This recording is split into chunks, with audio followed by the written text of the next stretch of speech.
পেঁপে দিয়ে চিকেনের এই হালকা পাতলা ঝোলটা আজ বানিয়েছিলাম। যেহেতু রবিবার, প্রত্যেক রবিবারেই আমাদের বাড়িতে চিকেন তো হবেই।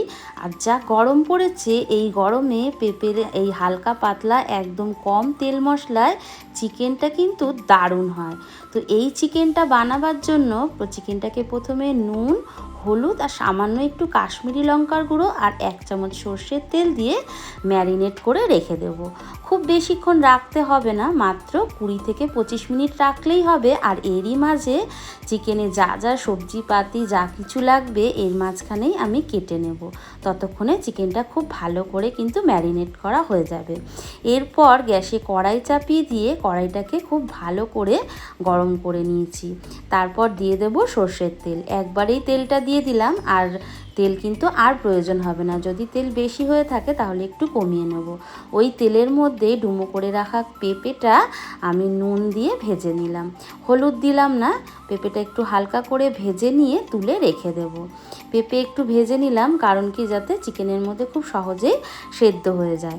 এরপর ওই তেলের মধ্যেই আলুও ভেজে নেব। আলুটা আমি একটু ডুমো ডুমো করে কেটে নিয়েছি, একটু বড় বড় করে। সেই আলুটাকেও নুন আর হলুদ দিয়ে ভেজে নেব, কিন্তু গ্যাসের ফ্লেমটাকে একটু লো রেখে আলুটাকে ভাজবো। আলুটা ভালো করে যাতে ভাজাও হয়ে যায়, আলুটা বেশ খানিকটা সেদ্ধও হয়ে যায় যেন ভাজতে ভাজতে। তো আলুটা খুব ভালো করে ভেজে রেখে আলুটাকে উঠিয়ে রেখে দেবো। আলুটা কিন্তু এই সময় প্রায় 50% মতন সেদ্ধ হয়ে গেছে। তেল যেহেতু বেশি ছিল তাই একটু তেল আমি কমিয়ে রেখে দিলাম। ওই তেলের মধ্যেই একটু থেতো করা এলাচ আর একটু জিরে ফোড়ন দিয়ে নেব। আর তার সাথে দেবো তেজপাতা আর চিড়ে রাখা কাঁচা লঙ্কা। রান্নাটা কাঁচা লঙ্কাতেই করব। এই কাঁচা লঙ্কার ঝালটাই ভীষণ ভালো লাগবে রান্নাটায়। সাথে দিয়ে দিলাম পেঁয়াজ কুচি। যেহেতু ঝোলটা একটু পাতলা হবে তাই পেঁয়াজটা কিন্তু অল্প করেই দিয়েছি। পেঁয়াজটা খুব ভালো করে ভেজে নিয়ে দিয়ে দেবো 2 চামচ আদা রসুন বাটা। সাথে দিয়ে দেবো হলুদ গুঁড়ো আর খুব অল্প একটু কাশ্মীরি লঙ্কার গুঁড়ো দিলাম। এটা পুরোপুরি কিন্তু অপশনাল, কালারটা ভালো করবার জন্য দিলাম। যদি না চাও সেক্ষেত্রে নাও দিতে পারো। মশলাটাকে খুব ভালো করে কষিয়ে নেব। মশলা থেকে যখন তেল একটু বেরিয়ে আসবে আর মশলার কাঁচা ভাবটাও দূর হয়ে যাবে, এই সময় দিয়ে দেব ম্যারিনেট করা চিকেনটা। তার সাথে দিয়ে দিলাম টমেটো কুচি আর কয়েকটা গোটা রসুনও দিয়ে দিয়েছিলাম। দিয়ে ভালো করে মশলার সাথে চিকেনটাকে মিশিয়ে নেব। ভালো করে মিশিয়ে নিয়ে এই সময় কিন্তু গ্যাসের ফ্লেমটা প্রথমে হাই রেখে দেব। তারপর যখন খুব ভালো করে মেশানো হয়ে যাবে গ্যাসের ফ্লেমটাকে মিডিয়ামে করে রেখে চিকেনটাকে কিন্তু ঢাকা চাপা দিয়ে দিয়ে ভালো করে কষিয়ে নেব। আর এইভাবে মাঝে মধ্যে খুলে চিকেনটাকে কিন্তু নাড়িয়ে দিতে হবে যাতে নিচ থেকে ধরে না যায়। আর যদি প্রয়োজন হয় তাহলে কিন্তু একটু জল দিয়ে দিয়েই চিকেনটাকে কষিয়ে নেব আর মাঝে মধ্যেই ঢাকা চাপা দিয়ে দেব। তাহলে চিকেনটা খুব ভালো করে সেদ্ধ হয়ে যাবে। আমি কিন্তু এখনও চিকেনে নুন দিইনি।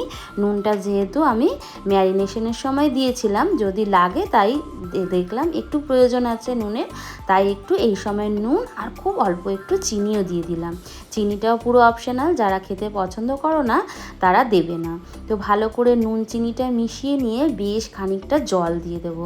ওই যে বললাম চিকেনের পাতলা ঝোল হবে, আর যেহেতু পেঁপে আর আলুটাও তো সেদ্ধ হবে তাই খুব একটু বেশি করে জল দিলাম।